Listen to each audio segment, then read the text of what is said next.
আসসালামু আলাইকুম। আজকে তৈরি করব ইলিশ বিরিয়ানি।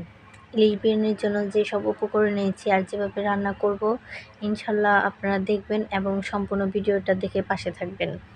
ফার্স্ট টাইম আমি বেশ কিছু পেঁয়াজ কেটে নিব, পেঁয়াজ পেস্তার জন্য, এবং আলাদাভাবে বিরিয়ানি রান্নার জন্য কিছু পেঁয়াজ মরিচ কাটবো, ওইটা আলাদা রাখবো। ফার্স্ট টাইম আমি পেঁয়াজ পেস্তা তৈরি করার পর যে তেলটা থাকবো ওই তেলটার মধ্যেই পেঁয়াজ মরিচ ওখানে দিয়ে দিব।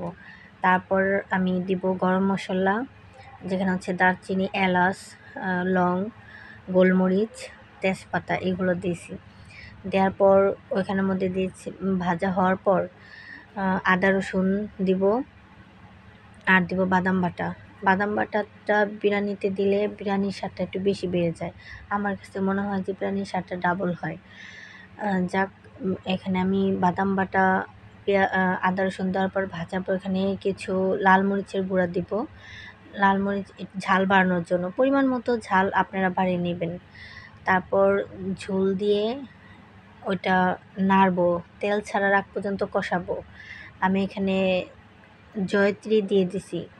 তারপর কষানো হয়ে গেলে সেখানে আমি ইলিশ দিয়ে দিব, কাটা ইলিশগুলো যেগুলো আমি রাখছিলাম বিরিয়ানি রান্না করার জন্য। ইলিশগুলো একটু ভালো কষায় নেওয়ার পর ইলিশগুলো উঠে ফেলবো এবং ভালো করে যে কষানোর পর যে এটার ঝোলটা থাকবে ওটার মধ্যে আমি পোলাও চালটা দিব। দেখবেন যে ইলিশটা উঠানোর পরই আমি পোলাও চালটা ভালো করে ওই ঝোলটার মধ্যে কষায় নিব। আমি একটু স্বাদ বাড়ানোর জন্য কিশমিশ দিছি, কারণ বিরিয়ানির মধ্যে একটু মিষ্টি মিষ্টি ভাব হলে ভালো লাগে।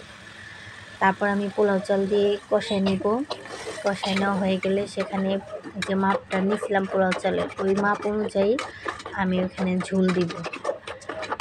আমি ঝোল দেওয়াটা আপনাদের দেখাই নাই। তারপর যখন হচ্ছে একটু মানে ফুটন্ত মনে হবে বা হালকা বলক আসবো, ওই জায়গায় আমি হচ্ছে আলু বোখরা দিব। তারপর আপনারা লক্ষ্য করবেন যে আমি একটু লবণের মধ্যে দিয়েছিলাম, ওইটা হচ্ছে টেস্টি সল দেওয়ার পর যখন দেখতেছি না 1/3 পোলাও চালটা ফুটে আসছে, তখন আমি ওর মধ্যে ইলিশগুলা ছড়াই দিব। তারপর পেঁয়াজ পেস্তা ছিটিয়ে দিব। এখন হচ্ছে দেওয়ার পালা হচ্ছে জর্দা রঙটা দিব যেন বিরিয়ানির কালারটা পারফেক্ট আসে। আমি সর্বশেষ একটা কাজ করছি, লক্ষ্য রাখবেন, সেখানে আমি ঘি দিছি।